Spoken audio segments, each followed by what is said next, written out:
Hello guys, magandang araw. Tara, assess na. Kabataan, si Jesus ang kalakasan. Kabataan, si Jesus paglilingkuran. At para sa ating food for the soul ay basahin natin 1 John chapter 4 verse 18. There is no fear in love, but perfect love casts out fear, for fear has to do with punishment, and whoever fears has not been perfected in love. Fear. Young people, what is your greatest fear? Ang ma-fall sa examination or ma-fall in love? Ay, just kidding.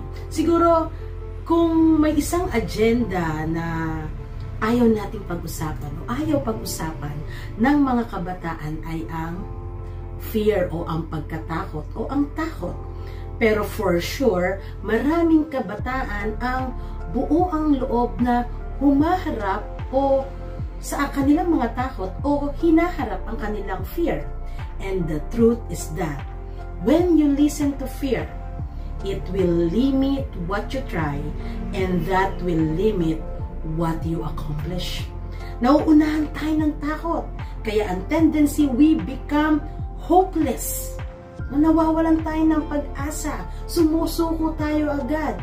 Pero may mga tao naman na they allow fear to rule their lives, na halos ayaw na nilang lumabas ng bahay sa sobrang takot dahil sa lahat ng kanilang kinatatakutan. Wala sa ganitong damdamin ay ano ba ang sinasabi sa atin ng salita ng Diyos, ng Biblia? Mula sa ating binasa, there is no fear in love. Hindi tayo dapat matakot, lalo kung may pag-ibig. The perfect love casts out our fears. Tinatanggal ng pag-ibig anumang pagkatakot. Kung mahal nyo ang isang tao, kung tayo ay umiibig, lumalakas tayo. Inspired tayo. Motivated ka. Nagiging motivated ka. At lahat ng gagawin natin, wala tayong takot. Pero kapag walang love, walang pag-ibig, at all our fears, love is not perfect. Young people, when you give place fear, when you give place to fear, it robs your faith.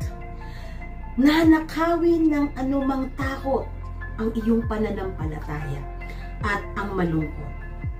That fear robs you of God's best. Diba? Yung ang ganda-ganda ng plano ng Diyos sa iyo. Napakaganda ng plano ng Panginoon sa iyo. Ang ganda ng inihahanda ng Diyos para sa iyo. Pero, dahil sa fear, hindi natutupad ang kalooban ng Diyos because of all your fears, worries, doubts, panics.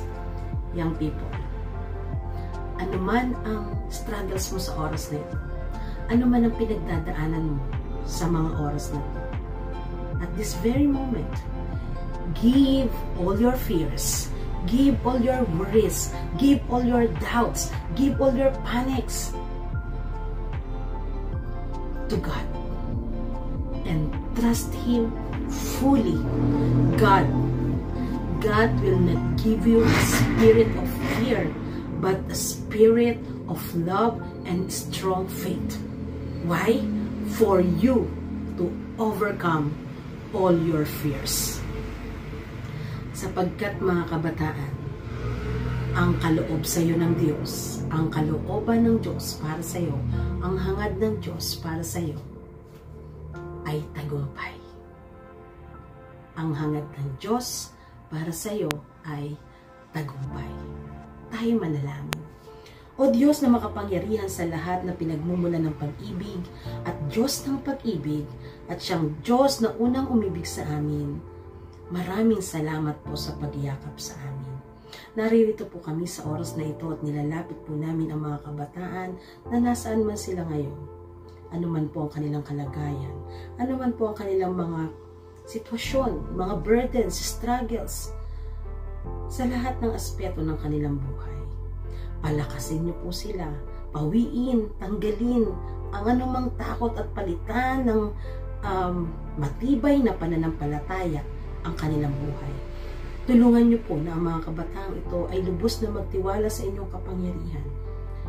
At nawa, O Diyos, anumang karunungan, kalakasan, anumang hangarin ng kanilang puso ay matupad ayon sa inyong nais para sa kanila. Tunay nga po, O Diyos, na napakaganda ng plano mo para sa mga kabataang ito. Kaya't dalangin po namin ang matagumpay na buhay na puno ng pag-ibig, punong-puno ng pagpapala at pananampalataya na nagmumula sa inyo. Kaya pagpalain ng mga kabataang ito sa kanilang pag-aaral, sila man po ay nagtatrabaho, sila man ay abala sa maraming bagay sa kanilang career, sa kanilang ministry, papagtagumpayin niyo po sila, O Diyos. At hangad namin para sa kanila na sila ay sumagana at patuloy na lumakad sa liwanag ng inyong pag-ibig. Ito po ang aming panalangin, pagpapasalamat sa tanging pangalan lamang ni Jesus. Amen and Amen. Young people, nawa ay naging blessing sa inyo ang devotion natin ngayong hapon. At sama-sama tayo tuwing Friday na mag-recess. God bless everyone. Kabataan, si Jesus ang kalakasan. Kabataan, si Jesus paglilingkuran. Si Jesus paglilingkuran. Si Jesus